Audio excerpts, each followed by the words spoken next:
let's take a look at one of my favorite ones to talk about, one of my favorite theorems to talk about, which is two tangents from the same point. And that's what you're seeing on the screen here. Now, specifically on this one, we're talking about tangent segments, not tangents that go on forever and ever and ever, but just the part until it touches the circle. And so that's a little bit different because technically a tangent goes on forever. We're only focused on the tangent segment, just touching the circle and stopping.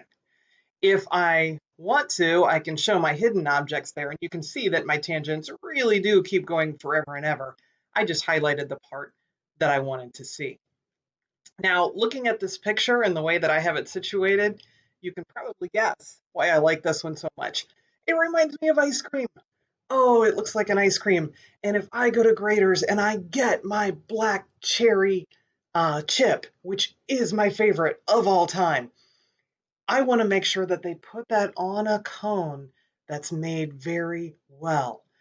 And if the cone is made very well, those two sides of the cone would be the same length. Otherwise, my scoop might be in danger of falling off, and that would be tragic. And so what we're looking at here with our two tangents from the same point, one goes to this side of the circle, perpendicular to the radius over there.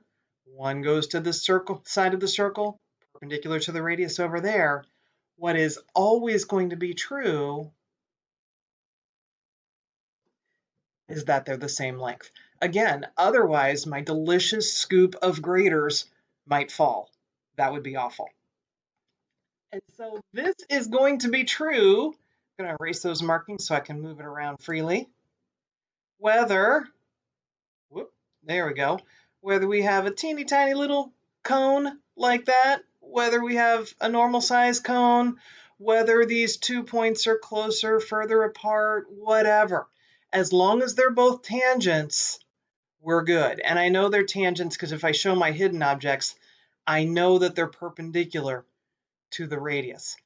And while I have this stuff showing, let me just show why this works. You can see that I added an extra segment in my diagram here for the tangent connecting to the center of the circle. When I do that, I end up with two triangles, not just any triangles. I know they're right triangles because of the tangent thing. I know that the radius in a circle is the same no matter where it is, so I know those two are the same. And of course, my two triangles share right down the middle there, share that common side. So if I look at this, I have two right triangles, and I have the hypotenuse and the leg, marked in each one. So by HL, remember that one? These two triangles are congruent. Therefore, these two sides would be the same. By that, corresponding parts in congruent triangles are congruent, CPCTC, as many call it. If I erase my markings, though, and go back to having the hidden objects and just looking at my delicious ice cream, depending on where I put those points, my cone kind of does weird things there. There we go. There's my delicious cone of black cherry chip.